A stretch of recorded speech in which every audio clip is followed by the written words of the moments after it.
성숙한 그리스도인이라고 할 때 그가 가지고 있는 능력 중에 하나는 분별입니다.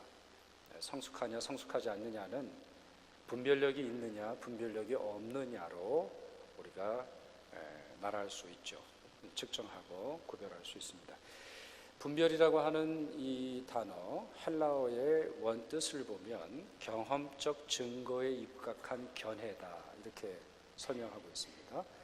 어떠한 일에 대한 견해를 가지고 있는데 분명한 증거와 확실성을 가지고 있을 때 분별을 제대로 하고 있는 것이다 이렇게 말할 수 있다는 거죠.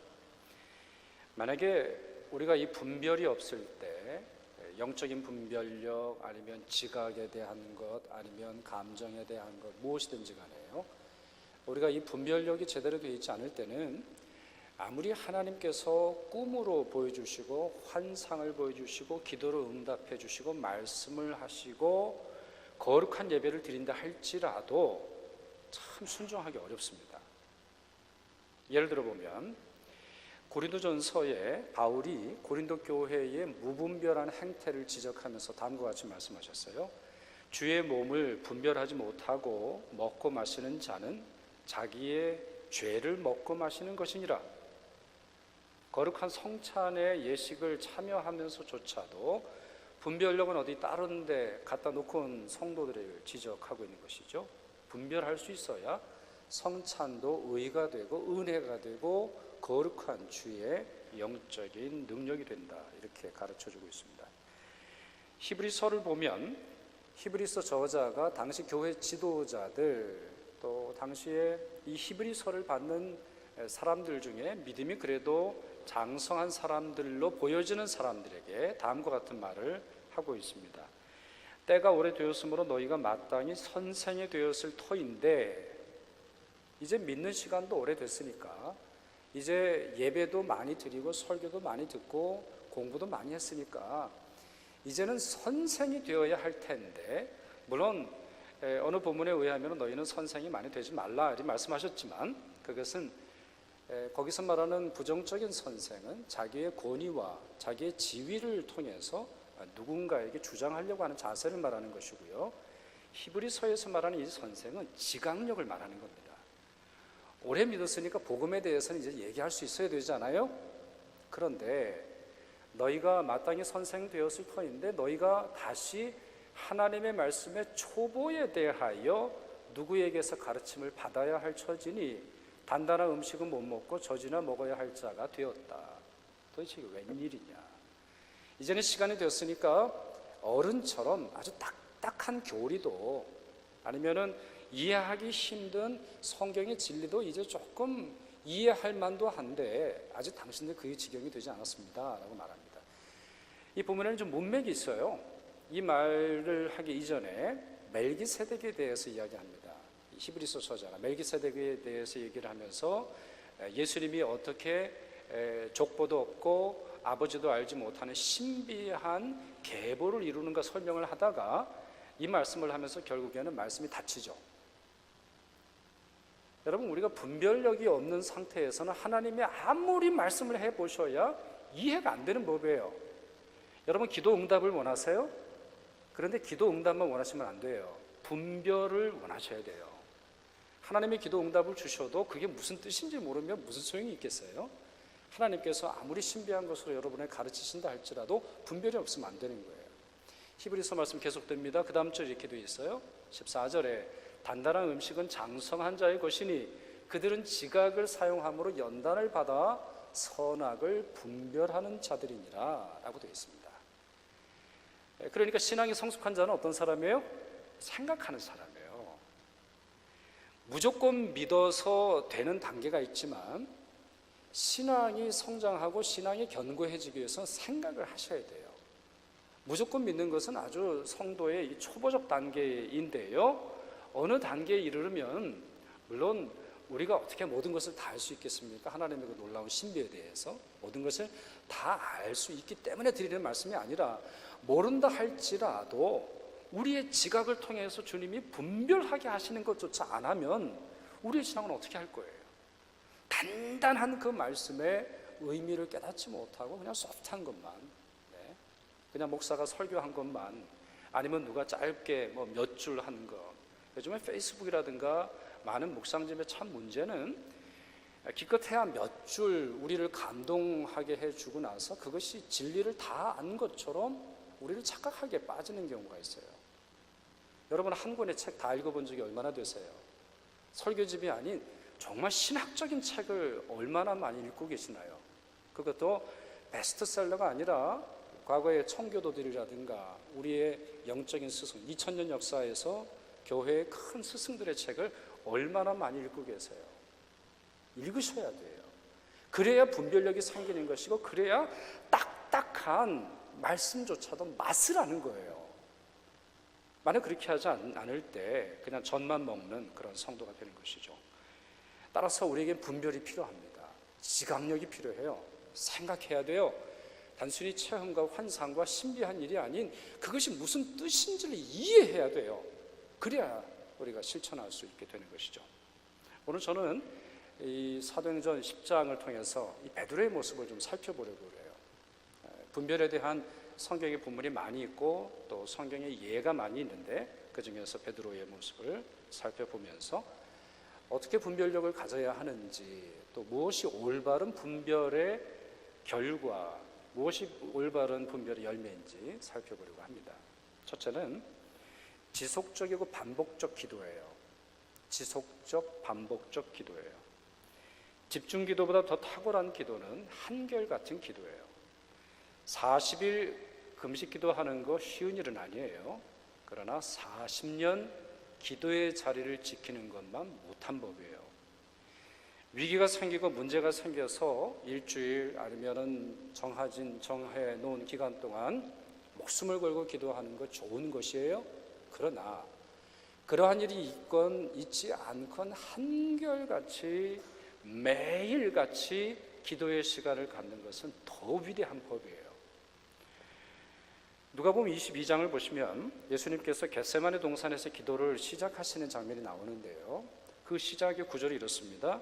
예수님은 습관을 따라 감람산에 가셔서 기도하셨다고 했어요. 습관을 따라 장소와 시간을 정해놓고 기도하셨다고 하는 말씀이죠. 여러분, 예배의 장소, 예배의 시간을 중히 여기세요. 중히 여기세요. 습관을 따라 사는 거 요즘에는 별로 안 좋은 말이 됐어요. 습관적으로 별로 좋은 말은 아닌 어떤 그런 어감으로 우리가 생각을 하게 되었습니다만 그렇지 않아요. 습관에서부터 모든 운동선수의 실력이 나오는 법이에요. 갑자기 뭐 나오는 법이 아니죠. 습관에 마음과 정성과 영혼과 마음의 간절함을 담을 때 우리는 주님이 주시는 올바른 은혜를 분별할 수 있는 것이에요. 베드로도 마찬가지 아닙니까? 베드로도 구절을 보시면 베드로가 길을 가다가 요바에 들렀고요, 배가 고팠지만 제6시간에 지붕에 올라가서 기도할 때 이 일이 시작되었다 말씀을 하고 있어요. 여러분, 시간을 정하세요. 장소를 정하세요. 예배의 때를 기억하세요. 기도하셔야 될 때를 기억하세요. 여러분의 생체 리듬에 맞추지 마세요. 하나님의 영적 리듬에 맞추세요. 그래야 응답도 받을 수 있는 것이고, 그래야 올바른 분별력이 생길 거예요. 두 번째는 하나님 중심의 믿음이에요. 이건 너무나 당연한데요. 하나님 중심의 믿음. 베드로가 지붕에서 환상을 보았는데 그 모습에 대해서 설명드리진 않겠습니다. 어쨌든 보자기를 보았는데 거룩하지 못한 음식, 유대인들의 생각에 거룩하다고 생각하지 않는 먹지 말라고 하는 음식을 하나님이 먹으라고 하세요. 그러니까 이 베드로가 그걸 거절하죠. 하나님 못 먹습니다. 이건 더러운 음식인데요. 그럴 때 주님께서 말씀을 들려주시죠. 내가 거룩하다고 한 것을 네가 왜 속되다고 하느냐라는 말씀을 하고 계세요. 베드로의 마음속에서는 이제 율법주의가 가동이 된 거죠. 주님이 말씀하셨는데, 주님이 환상을 보여주셨는데, 주님이 갈 길을 큰 변화를 말씀해 주셨는데도 불구하고 그의 마음속에서는 율법주의가 선민 사상이 워킹하고 있어요. 그러자 그의 마음이 불편한 것이죠. 여러분, 분별의 중요한 원리 중에 하나는 내 마음의 불편함을 살펴보는 것, 그것이 우리 분별의 원리 중에 하나예요. 주님이 말씀하셨을 때, 사랑하라 하셨을 때 왜 나는 마음이 불편한 걸까요? 주님이 전도하라고 하셨을 때 왜 나는 불편한 거예요? 내 상황이 그래서 그런 거예요? 아니면 나의 욕심이나 아니면 내 마음속에 잘못된 마음이나 내 안에 부정적인 어떤 생각 때문인가요? 그걸 살펴야 돼요. 그래, 분별의 과정은 항상 주님이 주신 말씀과 주님이 내게 주신 것을 내 안에서 어떻게 소화해낼 수 있는지를 살펴보는 과정이 있어야 돼요. 베드로는 이것을 처음에 거절해요. 이와 같은 것을 거절하면서 밀치려고 할 때 주님께서 이런 말씀하시죠. 15절입니다. 또 두 번째 소리가 있으되 하나님께서 깨끗하게 하신 것 내가 속되다 하지 말라. 하나님이 하신 일이다 라고 하는 사실을 가르쳐줘요. 여러분, 아주 신학적으로 중요한 것 하나 점검하고 넘어가죠. 하나님의 은혜가 소중해요? 하나님이 소중해요? 여러분, 뭐가 더 소중해요? 하나님이 여러분에게 선물 주는 게 더 소중해요? 아니면 하나님 자신이 더 소중해요? 하나님이 여러분에게 과거에 하셨던 말씀이 중요해요? 아니면 오늘 살아 역사하시는 하나님 바로 그분이 중요해요? 너무나 당연한 질문인데 실제로 우리가 살지를 못하고 있어요. 그렇게 살지를 못하고 있는 모습을 봅니다. 이 15절 말씀 그걸 가르쳐주는 거예요. 아주 영적인 진리. 내가 거룩하다고 하였으니 그걸로 된 거예요. 그러면은 베드로는 그것을 받고 자기의 율법주의, 자기의 선민사상, 유대인으로서 자기가 누렸던 여러 특권을 내려놓아야 되는 것이죠. 바로 그것이 분별의 과정이에요. 분별은 하나님 중심의 믿음을 가지면서 하나님 중심으로 살지 못하는 나 자신을 발견하게 해줘요. 그렇게 올바른 분별에는 회개가 따르는 법이죠. 내 안에 부정적인 모습, 내 안에 하나님만을 섬기지 못하는 모습을 발견하도록 되어 있는 것이죠. 세 번째, 성경을 깊고 넓게 깨달아야 돼요. 이것이 세 번째 오늘 본문에서 확인할 수 있는 원리인데요. 베드로가 왜 이랬을까 생각을 참 많이 했어요. 아까 좀 전에도 말씀드렸지만 율법주의 때문에 그랬을 것이다 라는 생각이 드는데, 동시에 베드로가 이와 같은, 달리 말해서 율법이 규정하고 있는 음식을 먹지 않으려고 했던 바는 사실은 예수님의 말씀에 영향을 받았기 때문일 수도 있어요. 왜 그런가 하면 이제 베드로가 나중에 고넬료라고 하는 사람을 만나요. 실제로는 고넬료가 먼저 하나님의 응답을 받죠. 그래서 베드로에게 와달라고 요청을 하는 사람을 보내고, 오늘 본문은, 오늘 우리가 읽은 구절은 그 다음에 이야기에 속하는 것이에요. 그러니까 이방인이랑 연관이 되어 있어요. 그런데 여러분, 예수님께서 한 번 이런 말씀하셨습니다. 마태복음 10장 5절 6절 이방인의 길로도 가지 말고 사마리아인의 고을에도 들어가지 말고 오히려 이스라엘 집에 잃어버린 양에게 가라, 이런 말씀하셨어요. 그때 거기서 이 마태복음 10장은 이제 제자들을 파송하시는 장면에서 나오는데 그때 이런 말씀을 하셨다라는 거죠. 어쩌면 베드로는 이 말씀을 평생 붙들고 살았을지 모르겠어요. 우리도 구분하는 편이에요. 우리도 바울은 이방인의 사도, 베드로는 유대인의 사도 이렇게 부릅니다만 전혀 여러분 그렇지 않아요. 성경에서 어디 그렇게 구분을 하고 있어요. 또 베드로의 사역을 보세요. 전혀 그런 구분이 있지 않단 말이에요. 그래서 우리에게도 그렇게 구역을 나누고 인종을 나누고 지역을 나누는 그런 어떤 구분법을 갖고 있는 것을 볼 수 있는데, 베드로는 어쩌면 이 말씀이 평생 붙들어야 할 말씀으로 생각을 했는지 모르겠어요. 그리고 그렇게 했던 중요한 이유는 본인이 유대인으로서 지키기가 얼마나 좋아요. 네? 유대인으로서 이 말씀이 얼마나 좋습니까? 그런 점에서 베드로는 아마 이런 문제를 가지고 있었던 것으로 보여요. 하나님의 말씀을, 예수 그리스도의 말씀을 선택적으로 받아들이고 있어요. 통전적으로 받아들이는 게 아니에요. 모든 말씀, 자기가 들었던 모든 말씀을 통해서 더 깊고 더 넓고 더 순수한 말씀으로 가야 하는데 유대인의 입장으로서 취하는 말씀을 가지고 있다는 거죠. 여러분, 예수님이 사마리아에 안 가셨어요? 사마리아의 우물가의 여인을 만나서 구원의 은총을 베풀어 주셨잖아요. 예수님은 이방인들을 안 만나셨나요? 아니에요. 로마 사람 백부장을 만나시면서 그의 소원을 들어주셨죠.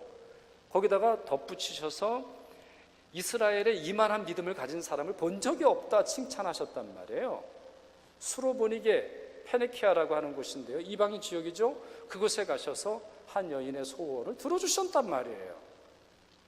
그와 같이 이미 예수께서는 거룩함과 거룩하지 않음과 안식일과 안식일 아닌 평일과 제사장과 제사장이 아닌 평범한 사람들의 구분을 없애셨음에도 불구하고 많은 사람들은 자기의 유익한 대로 말씀을 취하더라는 거예요. 우리도 보면 그래요. 부자는 부자가 좋아하는 말씀들이 있더군요. 가난한 사람은 가난한 사람들이 주로 인용하는 말씀들이 있어요. 힘 있는 사람은 힘 있는 사람에게 자기에게 유익한 말씀을 줄줄이 외우고 늘 묵상하는 편이고, 그렇지 못한 사람은 그렇지 못한 사람들을 선택하는 말씀이 있어요.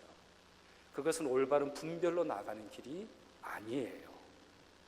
그런 점에서 이렇게 하시면 좋겠어요.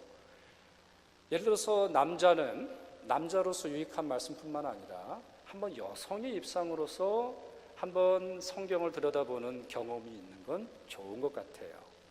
또 여자도 마찬가지죠. 왜 내 남편이 저럴까 그러지 마시고 한번 남성의 입장에서 성경을 한번 들여다보시는 거죠. 내가 강한 자는 약한 자가 되어서 한번 성경을 읽어보는 것이에요. 보편적으로 주어지는 하나님의 말씀을 내 위치를 조금 바꾸어서 한번 보자고요. 그러면 그 말씀이 더 온전하게 드러나는 법이에요. 그렇게 하기 위해서 뭐가 필요합니까? 성경을 깊게 동시에 넓게 봐야 돼요. 넓게 봐야 돼요. 저는 유학을 와서 배운 것 중에 하나는 캐톨릭 신학을 공부했고 또 감리교 신학을 공부한 거예요. 저는 장로교 목사로 어렸을 때부터 장로교에서 태어났어요. 어렸을 때 장로교에서 태어나고 거기서 컸고, 신학교는 오직 제가 갈 신학교는 그냥 하나로 정해져 있었기 때문에 뭐 다른 거 보지도 않았어요. 오직 신학자 중에 가장 위대한 신학자는 칼빈이라고 생각을 했는데, 그러나 그 입장으로 자랐음에도 불구하고 다른 입장에서 보니까 성경이 얼마나 많은 것을 이야기하는지를 몰라요. 몰랐다고 하는 사실을 이제 깨닫게 되었죠. 그런 점에서 우리가 교단이 있든 없든 우리의 출신이 어디든 뭐든 한번 넓게 나아가고자 하는 노력을 해보아야 돼요. 네 번째, 기다림이에요. 기다림이에요. 분별에는 기다림이 필요해요. 분별에는 그냥 한 방에 분별되는 경우는 거의 없어요. 거의 없어요. 여러분 창세기를 읽어보세요. 아브라함의 이야기를 읽어보세요. 요셉의 이야기를 읽어보세요. 자기가 왜 끌려왔는지 나중에 아는 법이에요. 꿈꿨다고 다 되는 게 아니에요, 여러분. 꿈꿨다고 뭐 환상 들었다고 내 아이에 대한 예언을 들었다고 되는 법이 아니에요. 분별하셔야 되는데 그 분별은 오랜 기다림 속에서 있게 되는 거예요. 베드로가 성령을 환상을 보았는데 몇 번 보았죠? 16절에 뭐라고 되어 있어요? 이런 일이 몇 번 있었다고요? 3번 있었어요. 3번. 베드로는 3번 해요. 대부분 뭘 해도 3번 하는 것을 볼 수가 있어요. 이게 특별한 은혜예요. 베드로의 문제가 아니고 특별한 은혜인데, 이와 같은 환상을 3번 보죠. 그리고 그걸로 끝나지 않아요. 사도행전 10장 19절에서 20절을 보시면 베드로가 이제 이 환상에 대한 생각을 마치고 내려오는데 두 사람이 찾아와요. 여기서 두 사람은 누굴까요? 고넬료가 보낸 사람. 고넬료가 보낸 사람. 여러분, 이게 순서도 중요한 것 같아요. 베드로가 이 환상을 만약에 먼저 보지 않고 두 사람이 찾아왔다면 답은 뭘까요? 고넬료 집에 좀 와주세요, 이런 건데 답은 뭐로 내려졌을까요? No. 내가 왜 이방인의 집에 갑니까? 갈 수 없습니다 라고 말했을지 몰라요. 정기적 기도 시간이 얼마나 소중한지는 기도 시간을 지켜본 분이 아실 거예요. 새벽 묵상이 얼마나 소중한지는 그날의 묵상을 몰랐다면 살아갈 수 없고 경험할 수 없는 하나님의 신비와 은혜가 있는 줄 몰랐을 그런 일들을 많이 경험을 하고 있죠. 자, 이와 같이 주님이 주시는 환상을 보자 이 사람들을 만나게 돼요. 그럴 때 주님의 음성을 들어요. 또 다른 음성을 들어요. 무슨 음성을 듣느냐? 두 사람이 너를 찾으니 일어나 내려가 의심하지 말고 함께 가라. 내가 그들을 보냈다라고 하는 성령의 음성을 듣게 되죠. 그럼 이걸로 끝나나요? 아니에요. 실제로 고넬료 집에 가서 또 물어요.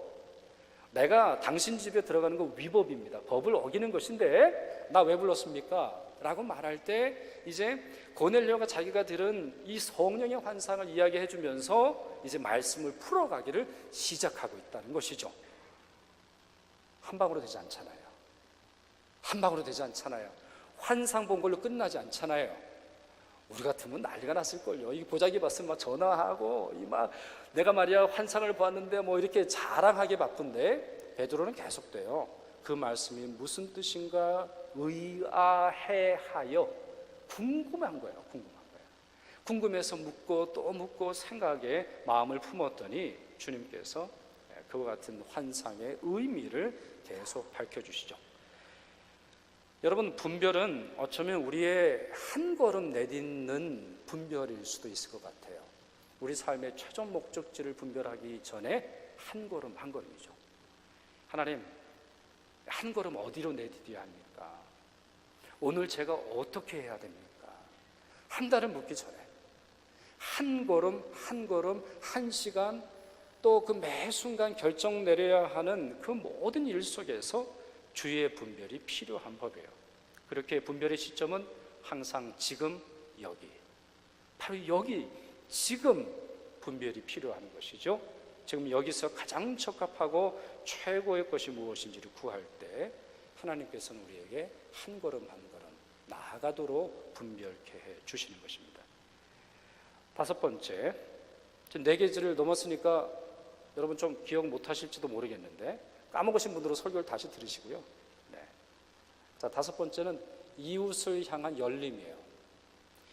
내 분별이 제대로 된 분별인지 아닌지는 그 결과를 보면 조금 우리 추측할 수 있을 것 같아요.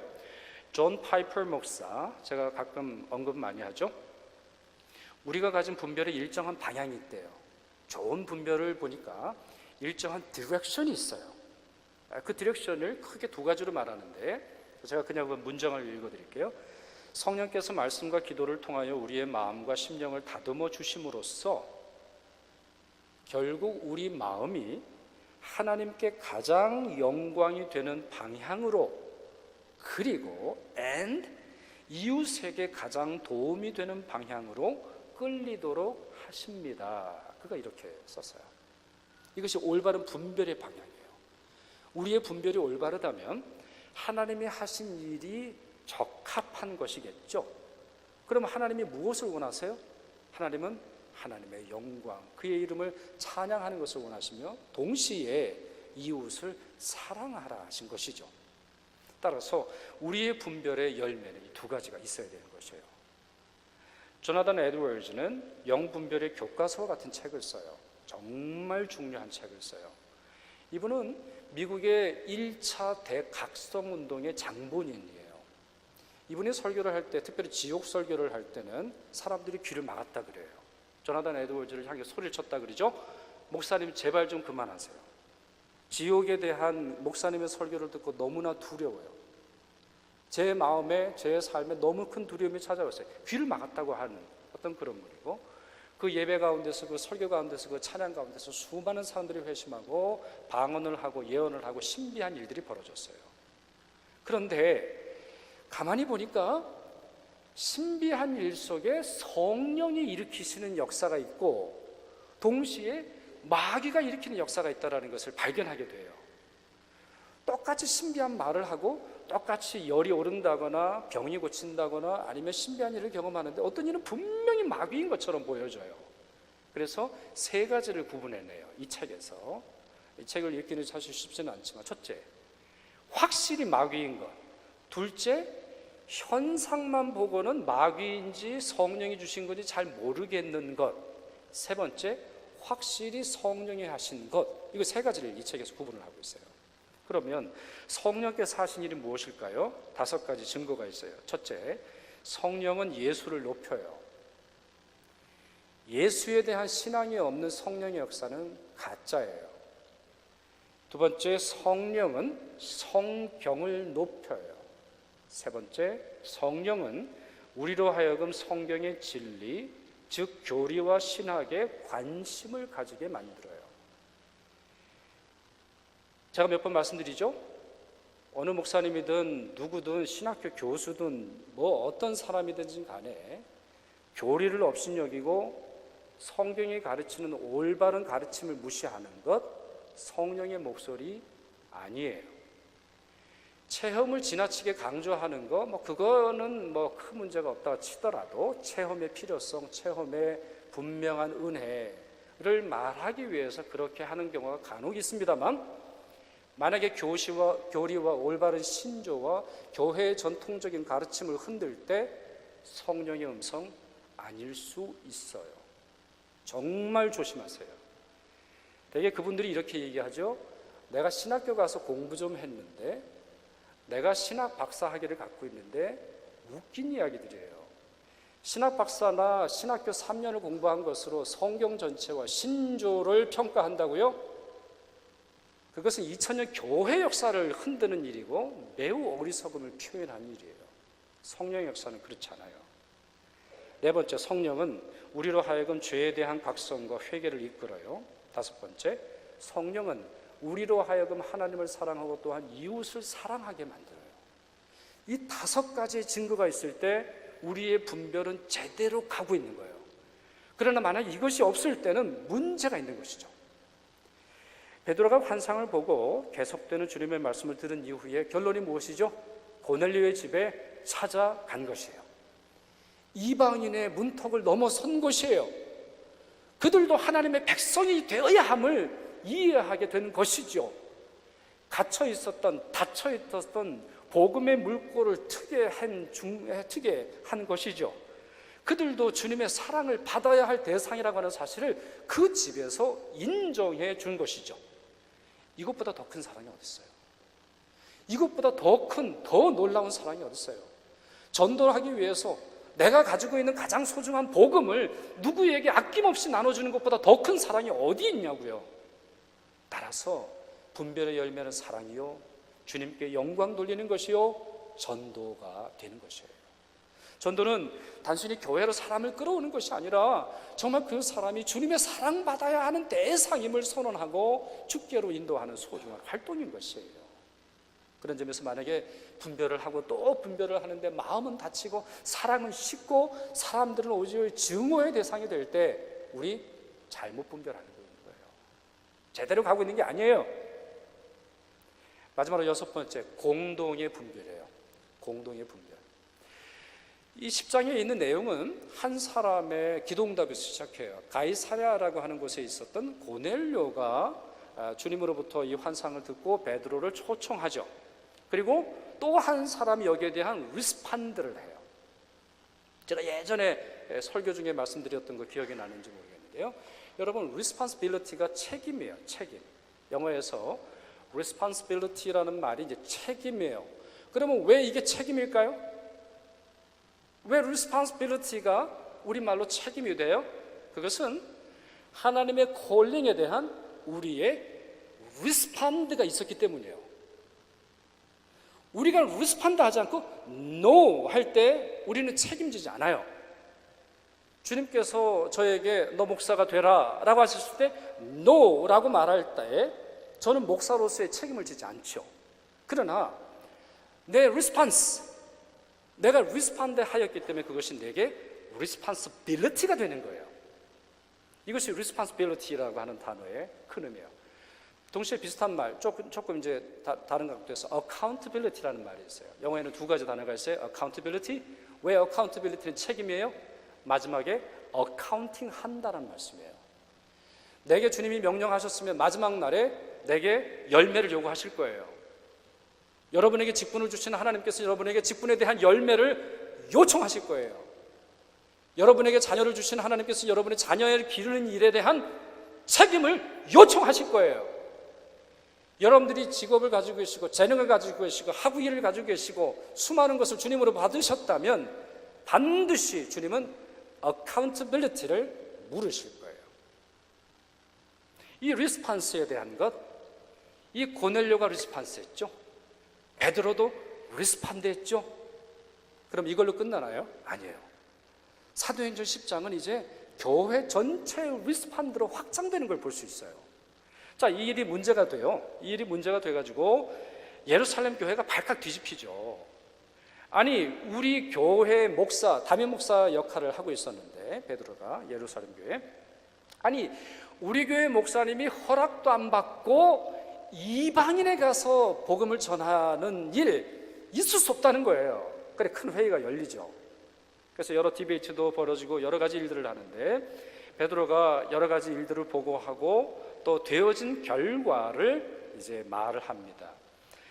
그럴 때 사도행전 11장 18절에 이렇게 기록하고 있어요. 그들이 이 말을 듣고 잠잠하여 하나님께 영광을 돌려 이르되, 그러면 하나님께서 이방인에게도 생명 얻는 회개를 주셨군요 라고 대답을 하더라는 거죠. 근데 이 장면은 굉장히 중요한 장면이에요. 왜 그러냐면, 베드로 정도 되면은 그냥 뭐 논란이고 회의고 필요 없어요. 성령이 하셨으니까 잠만 말고 그냥 따라오세요, 이러면 될 일일지도 몰라요. 아니, 교회가 받은 권위가 있는데 내가 그래도 수석 사도인데 조용히 하고 하나님이 하신 일에 그냥 순종하고 헌금이나 하지 뭔 말이 그렇게 많아요 라고 말했을지 모르겠어요. 그러나 베드로는 그러지 않았다니까요.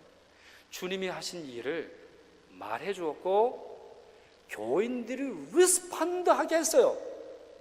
그렇군요, 하나님이 하신 일이군요, 하나님의 역사를 바꾸고 계시는 거군요, 하나님께서 지금 타임 체인지를 하고 계시는 거군요. 하나님께서는 더 이상 예루살렘과 유다에 국한되는 성령의 역사가 아닌 온 세상을 향한 성령의 역사로 나아가고자 하시는 것이군요. 리스폰드하게 하셨어요. 이게 베드로의 위대함이에요. 이 일의 결과는 뭔지 아세요? 11장 마지막 부분에 교회가 하나 탄생해요. 무슨 교회일까요? 이와 같은 일이 있었어요. 10장에서부터 시작되는 고넬료 이야기들, 11장의 예루살렘 교회의 회의, 그리고 또 하나의 교회가 탄생했어요. 무슨 교회일까요? 바로 그 유명한 안디옥 교회예요. 만약에 베드로가 제 시간, 기도 시간을 지키지 못하였을 때 아마 안디옥 교회 탄생하기 어려웠을걸요. 그리고 베드로가 고집하면서 이건 내 비전이고 내 목표고 내가 받은 목회자로서의 성도의 비전이니까 다 따라와세요 이랬으면 아마 안디옥 교회 엄청 힘들었을지 몰라요. 얼마나 놀라운 일인가요? 한 사람이 받은 주님의 비전이 그 사람의 올바른 분별을 통해서 이해가 되고, 한 사람으로 시작된 분별이 모두의 분별이 되며, 또한 주님께서 주신 이 역사에 함께 동참하고 순종했을 때 얼마나 놀라운 일들이 벌어졌는가요? 로마서 12장에 이런 말씀이 있습니다. 너희는 이 세대를 본받지 말고 오직 마음을 새롭게 함으로 변화를 받아 하나님의 선하시고 기뻐하시고 온전하신 뜻이 무엇인지 분별하도록 하라. 이 말씀의 키워드는 두 개예요. 변화와 분별이에요. 변화가 없으니까 분별을 못하는 것이고요, 분별의 목적은 변화로 나아가려고 하는, 바로 이것을 가르쳐주는 것이에요. 분별과 변화, 이것이 우리에게 주시는 중요한 교훈인 것이죠. 여러분, 올해 40주년입니다. 저희가 이제 40주년이고 40주년과 관련된 여러 가지 일들을 해요. 그 중에 우리에게 꼭 필요한 것이 있다면 내일에 대한 물음일 것 같아요. 주님, 우리에게 변화를 원하십니까? 주님, 우리 각 사람에게, 아니면 우리 공동체에게, 우리 미래에 어떠한 변화를 원하십니까? 우리가 물어야 하겠죠. 그래야 앞으로 오는 10년이 부끄럽지 않을 것이고, 주님 오실 때까지 우리는 우리 위치에서 주님의 복음을 증거할 수 있는 것입니다. 그런 점에서 오늘 제 설교의 마지막 결론은 말이 아닌 여러분들의 리스폰드, 여러분들의 참여예요. 오늘 제가 설교하고 이제 예배가 끝나면 그 자리에 그대로 앉아 계세요. 앉아 계셔서 오늘 설문지가 여러분 손에 들려드릴 거예요. 몇 문제죠? 40문제인가요? 5분이면 푸실 거예요.